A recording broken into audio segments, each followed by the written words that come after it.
long slot, 45 minutes. We split it in two. I am Paolo Bientinesi, as Christina said. I'm the director of the HPC2N Computing Center, yes. I'm also professor for high performance computing. And I will talk about 15, 20 minutes. I will actually go rather fast and stay high level. And then Pedro will give a demo. Let's see if I manage to move forward. Yes. So first of all, let me say a few words about the center. HPC2N is a Swedish supercomputing center, which is just right here in our basement. And it's one of the SNIC, Swedish National Infrastructure for Computing. So it's one of the SNIC centers. It offers both large-scale computing and large-scale storage. It has quite some history, and it's a partnership with other 4 universities and institutions.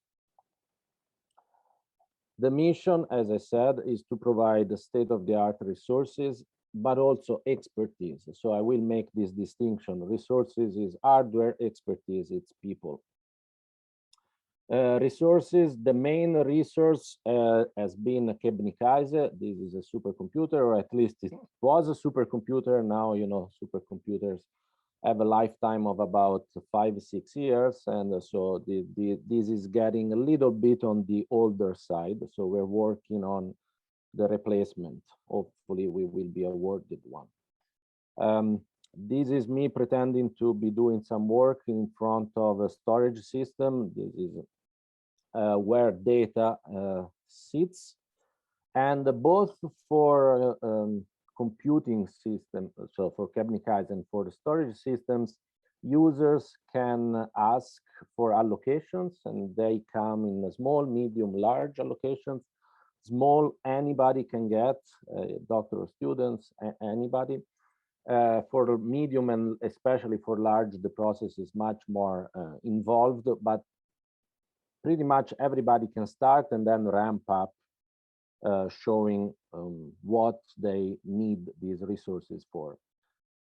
I don't want to get into details. I just want to say that Kebnekaise is not a lot of one type of processors. It's heterogeneous, so it has an offering for different type of users. If you need a lot of memory, not so much memory. If you need the few cores, a lot of cores. And similarly, it has an assortment of nodes with the GPUs, again, for different needs and different tastes. This is just to say that there is a little bit for everybody here.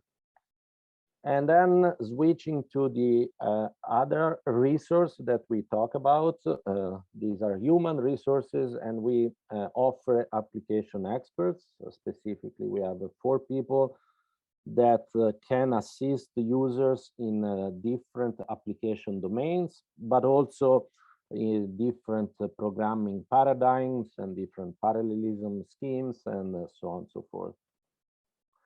And these people, but not only them, we offer collectively as a group, we offer user support. Basically, we hold the users' hand, and then we try to make them advance the expertise ladder when it comes to computations. There are training programs, education programs, and then there are more advanced workshops and seminars on a range of topics. From programming languages and to tools for programming, but also application-specific workshops like molecular dynamics, machine learning. Okay, and I want to debunk, probably several of you are thinking, well, this is probably not for me, it's for experts only, it's only for people that have a lot of computation or that have a lot of data to deal with. And so I want to sort of debunk this assumption. I want to postulate what I call the fundamental axiom of high performance computing. This is tongue-in-cheek. Don't go and look it up. It's not a theorem. It's something that I came up, or that I named.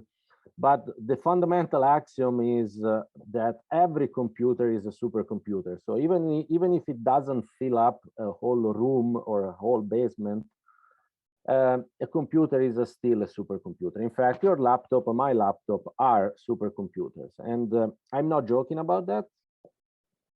There is a ranking, it's called the top 500 ranking. This list is put out twice a year, and it keeps track of the fastest 500 supercomputers in the world.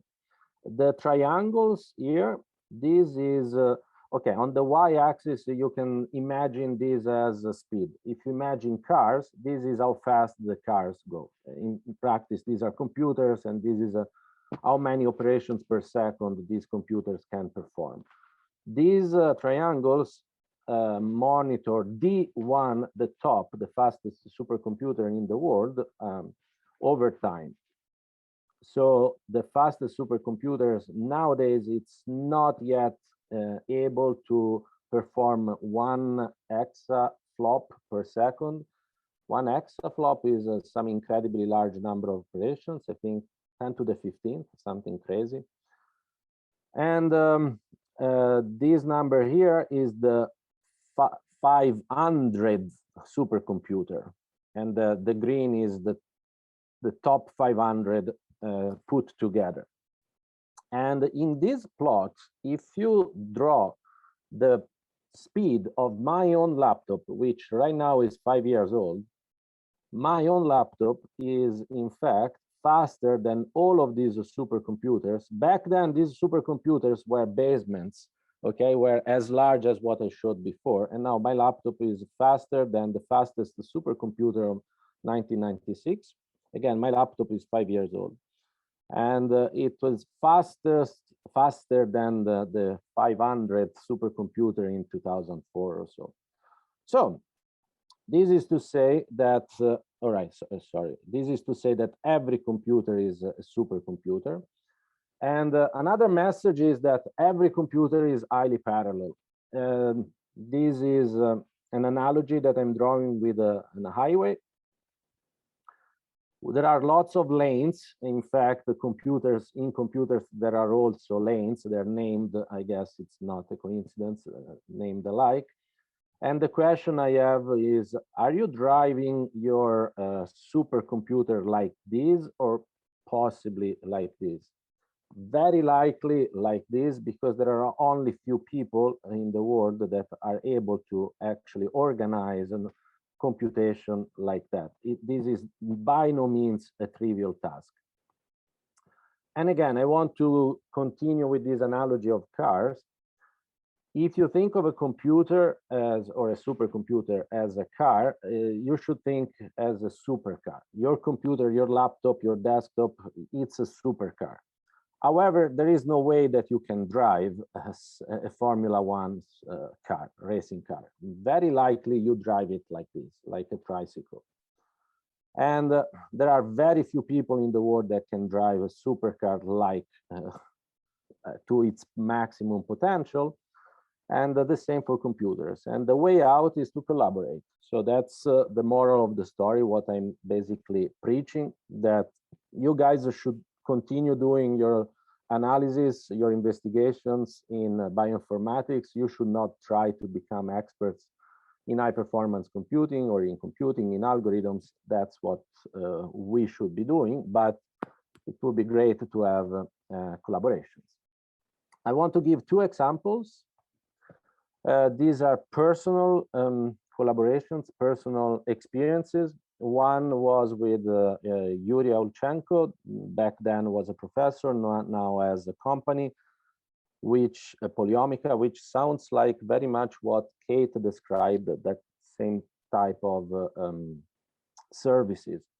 And he approached me to perform some very large scale genome-wide association studies. I for sure don't have to explain what the topic is to you, but I want to say that when he approached me, we could not understand each other. He was talking about GWAS, he was talking about mixed models. I had no idea what he was telling me. Then we, after several iterations, we converged to a common language, generalized least square problems. We were able to actually draw very clearly on the board what the problem is, the size, dimensions, what inputs are fixed, what change, how many times these problems have to be repeated. And it turned out, it became clear that they had really, really large problems, but they had a lot of structure. So over here, each single column here is the result of a generalized least square problems. Then the great thing is that you have to solve for all of these columns, but when you go from one to another along columns, some of the input data changes, but not others. And when you go by rows, other input data changes, but not some. And if you look at the problem as a whole, you can get a lot of savings, a lot of shortcuts in terms of avoiding redundant computation, making smart decisions. We did all of that. This was quite a long and fruitful collaboration. And in the end, what was basically unfeasible, these are extrapolated times. These are algorithms that were commonly used, all published in Nature, in fact. And we had more than 1,000x speedups. How? Partly because we could use computers better, and partly because we could do algorithmic choices that were smarter than the others. And that was because we were looking at the problems as a whole, not one by one individually. Example number 2, before I let Pedro take over. This is an ongoing collaboration with Rasmus Bro, a professor in Copenhagen in food science. So he's doing, his group, they're doing a lot of chromatography with mass spectrometry. Again, I don't think I need to explain that, but it's about identifying components in food samples. And the data that they have, it's a 3-way or 4-way data. So there is elution time, a mass spectrum, and then a number of samples. And you want to analyze this data to try and extract a profile that then can be matched to known chemical compounds.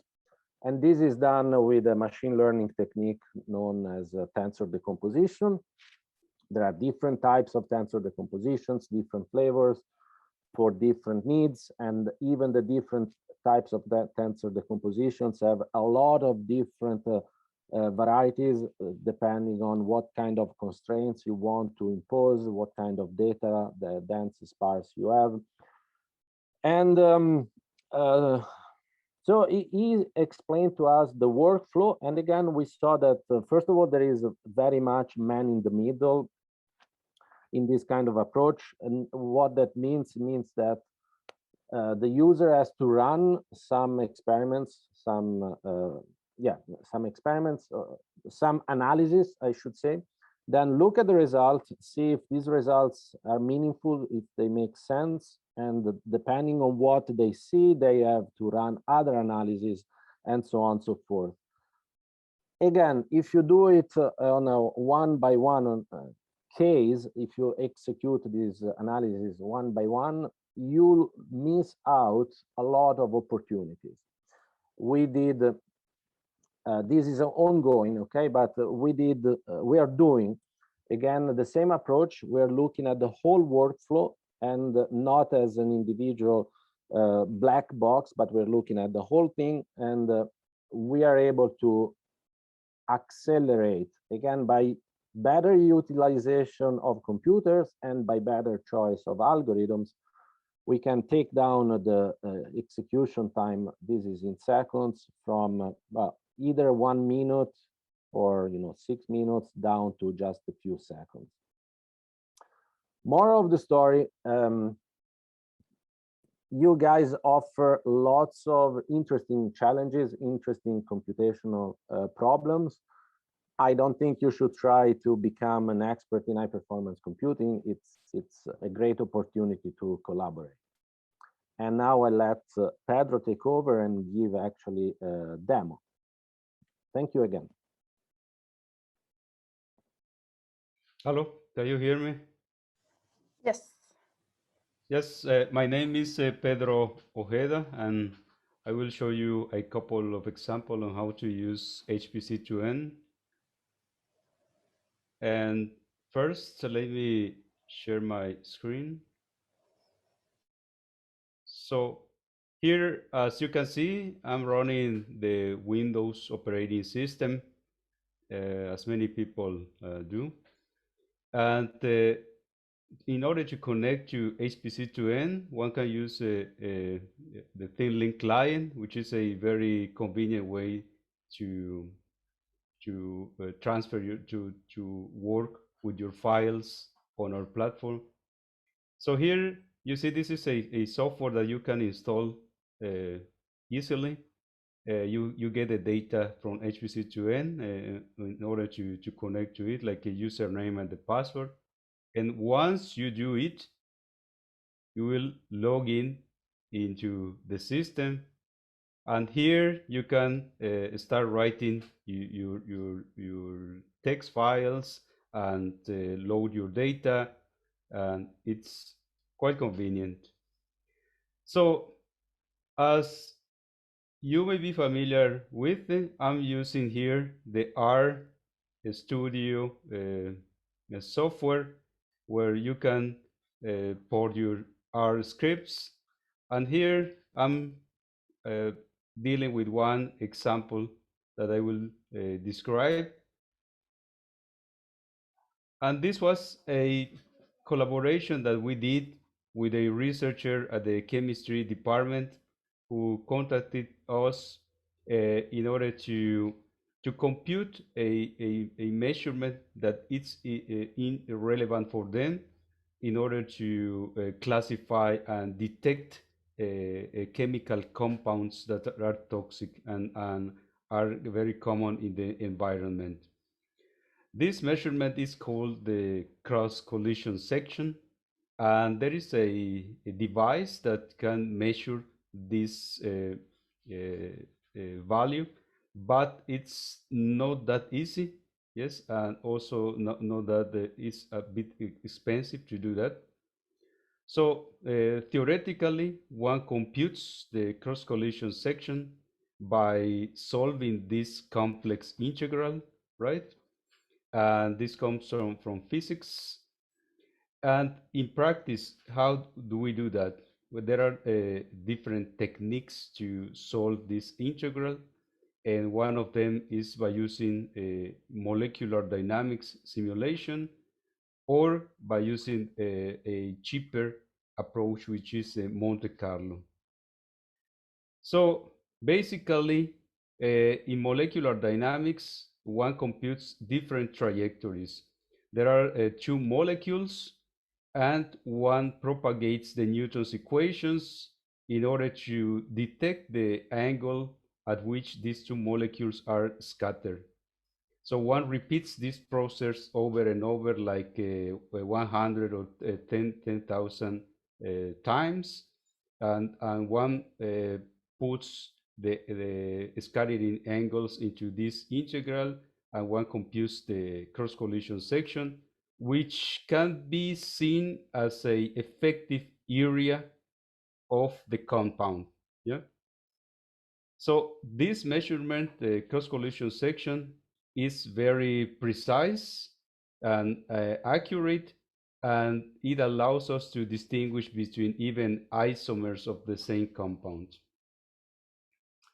So some of the compounds that Christine mentioned to me were these that are cited here, and there are only 27. We were studying more than this, like 50 compounds.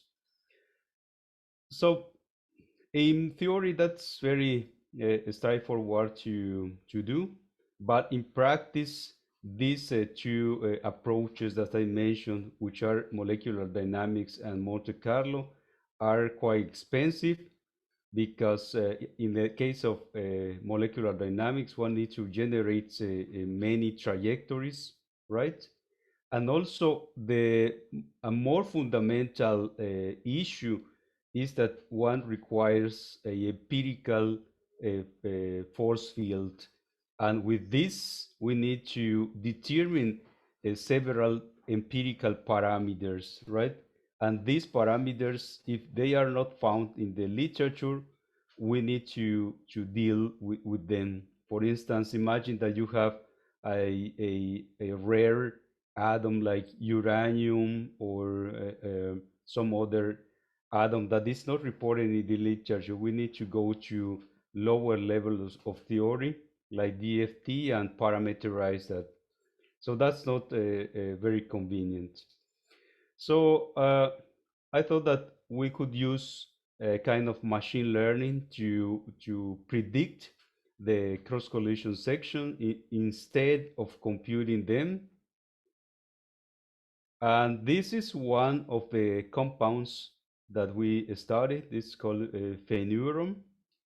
And you see here the measured CCS value, and this 133. And with Monte Carlo simulations, we got this value 130, and molecular dynamics, this very close value 130 as well. So how to use machine learning in this context? Yeah. So for machine learning, we need some input values that can be used as features, right?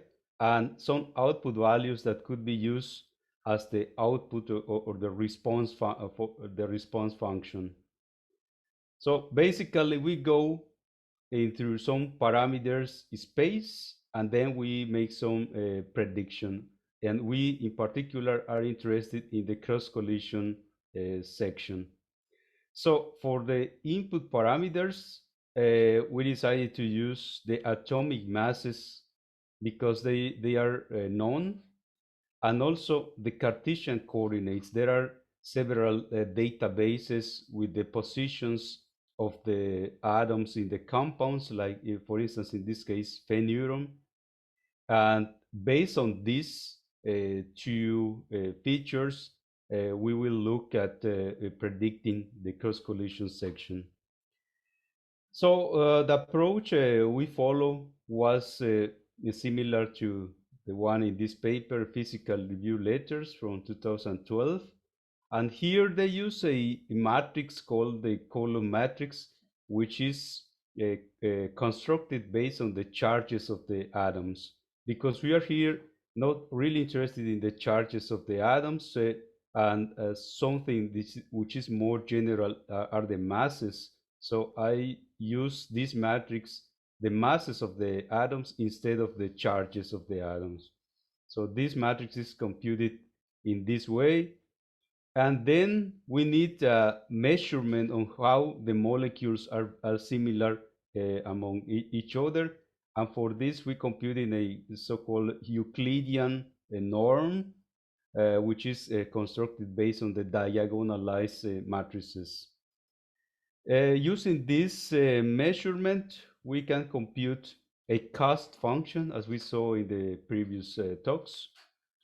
And here we can plug in this Euclidean norm, and the only parameters left are these alpha values, which then need to be obtained through a minimization process. So this is done using the kernel-rich regression, and basically we minimize the cost function as in any other machine learning, and we add some penalization or regularization the term to avoid overfitting, right? So that's the theory. So this is the problem that we need to solve, a minimization problem, and this is the so-called the training phase. As you may have seen here, this is a shallow machine learning type method. So here I'm showing you how to solve this problem in R, which is installed at HPC2N, and there are several versions. And here I'm loading the data, basically, as you normally do.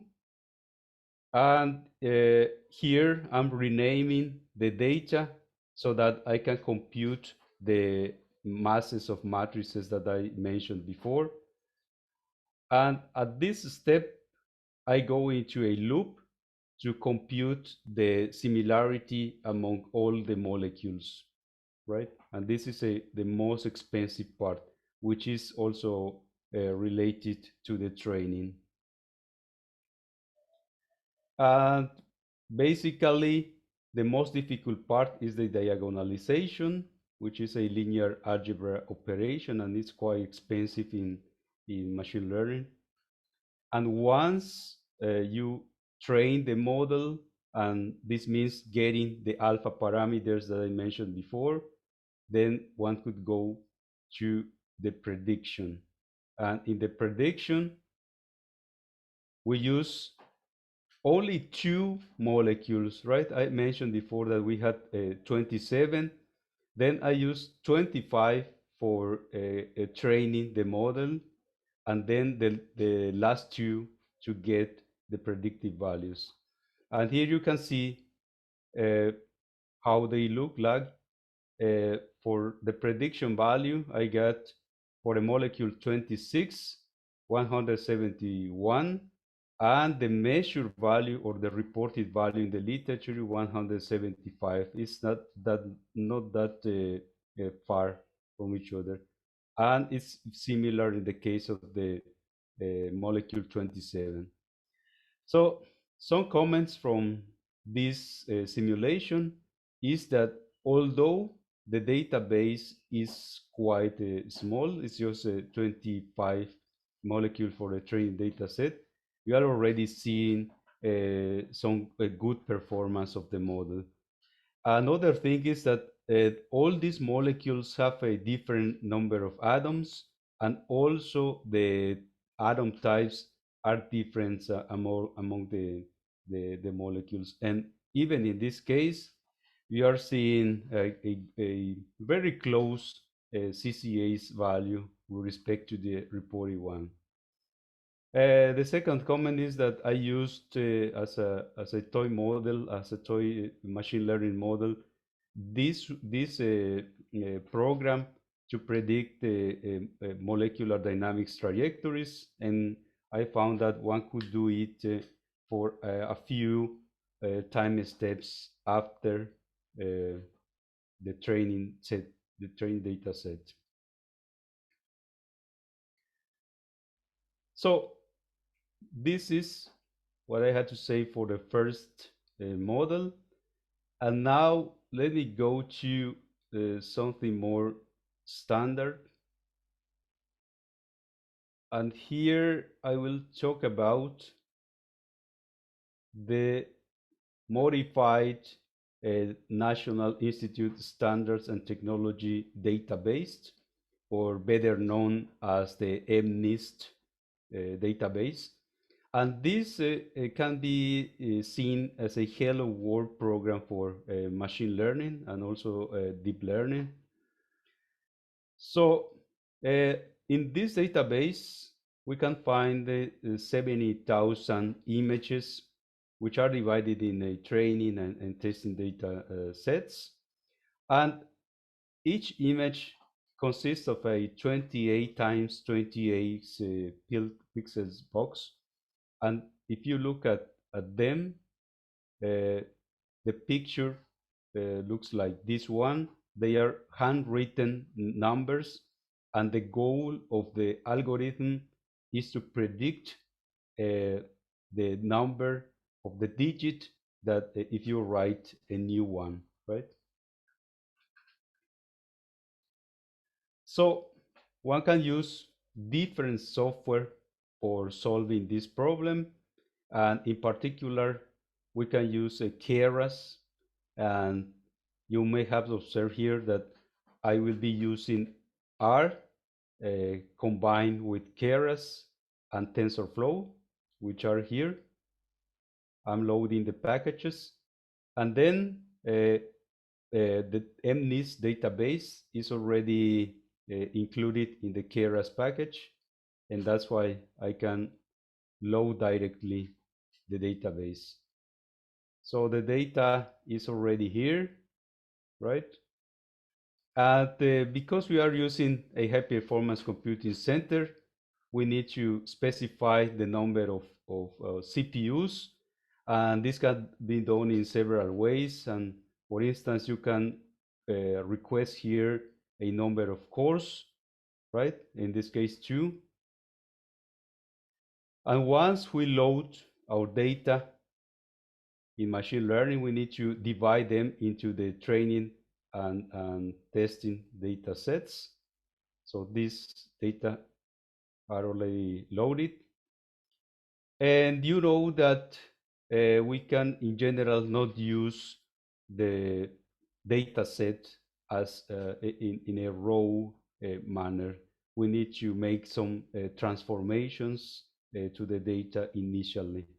So this is done by reshaping and also rescaling the data so that they look in an appropriate way for a machine learning algorithm.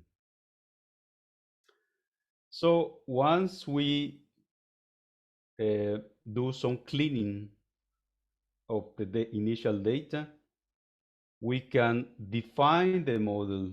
And in Keras, this is done by the model sequential method. And here we define the layers that we want for our model.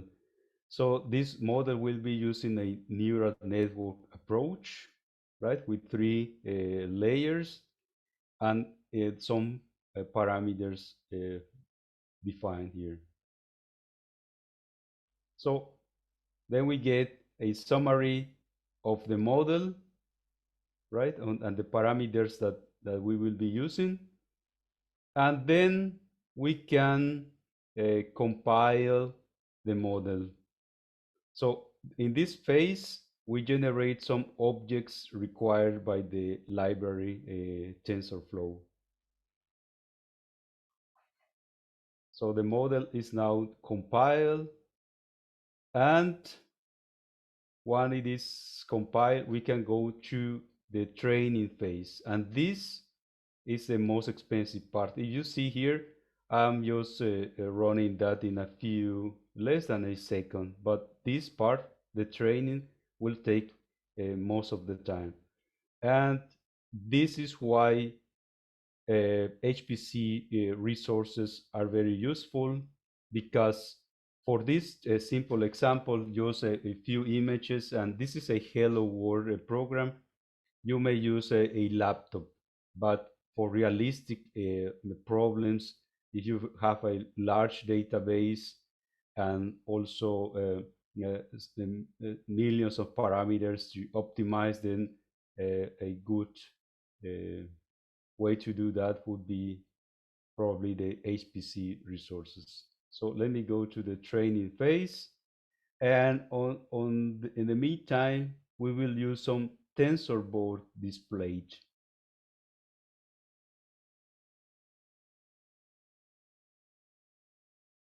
So the training of the algorithm started, and here I'm displaying a tensor board. That is a useful tool for analyzing the output from TensorFlow. And you can see that the model is being trained, right? And this is the number of epochs which are required to optimize the parameters of the model. And you can see how your simulation is evolving, right? So an additional feature of TensorBoard is that it allows you to explore the type of network that you have. For instance, if you go to graph, then you can see the details of how your network is constructed. For instance, if you go to sequential, You can see how it is built and what you included in the model, right? This is a more specific tool that you can use with TensorFlow. And then once your model finishes, you can detect the accuracy and also the loss of the model, right? So this model is divided into a real training data set and some validation set by specifying the parameters in TensorFlow. Here, for instance, we are splitting 20% of the data as a validation set to get the loss and the accuracy. So here R also provides you with some light way to explore the evolution of the model, and the output reported by R looks like this. Is more simple, but it's also convenient if you don't want to deal with TensorBoard and if that is too much information for you. So you can see also the loss on the training data set and the validation set, and also the accuracy, right? So, and finally, we can evaluate the model. And in this case, we see a accuracy of 98, right? And this is a sample of how the predictive values look like.